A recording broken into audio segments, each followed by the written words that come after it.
I know we haven't done any videos for quite a bit of time, so it's not because I was ignoring the amount of people who have been, very kind and, very responsive to the videos and the time that we've put into these. But it's just we've been a little entangled with some matters that we had to deal with. So now we're trying to get back to putting the videos up, and I hope that the videos I do today will bring further clarity to what's really going on out there. So we're going to go to a very interesting subject matter: how important that surname is in the legal system.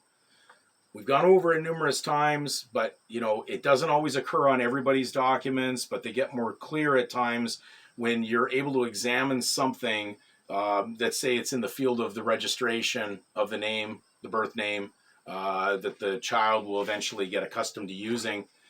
The legal part is always associated with that surname, and people say, "Dan, that's all you seem to be talking about more than not." But that's like the tag for the legal system. And that's why we've gone through the historical record of it, what the importance was, why it shows up in around the 1200s, historic time when they're starting to implement more of an organized format to take a very, very solid look at the population that they're going to rule legally, and who these people are eventually going to be part of by their consent.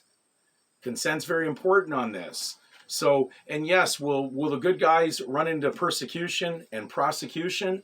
Yes, expect it. It was told by basically who we keep talking about in the videos. It's so important to the concept of spiritual sovereignty, which is that of Jesus Christ, and what his position is and why it's so important that there's a Bible out there right now. But we're going to just read you something out of a standard Canadian document. It was a help center dealing with how people would fill out forms, getting passports or new passports or other documents that are required.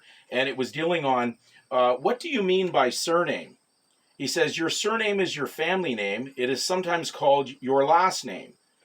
If your name is spelled differently on your official documents, please, they're saying right within exactly what's showing up on whatever they've had that identified the legal surname from the beginning. They're being very, very, very, very direct on it.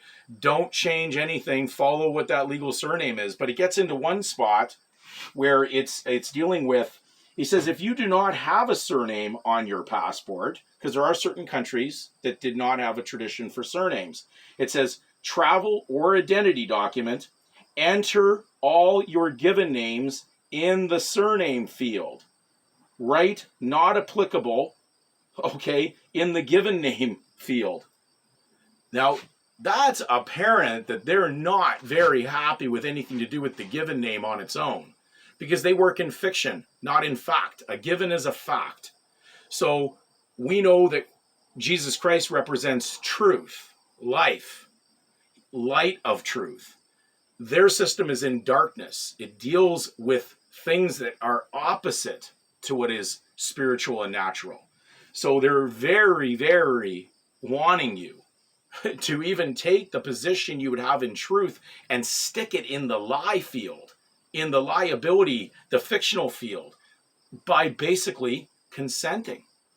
You don't enter into their world without moving that pen to end up in the penitentiary of the compound name that has been designed by the most evil spirit force out there, which is Satan. So be aware, the world is in the power of that legal entity who is actually a spiritual entity, which is Satan.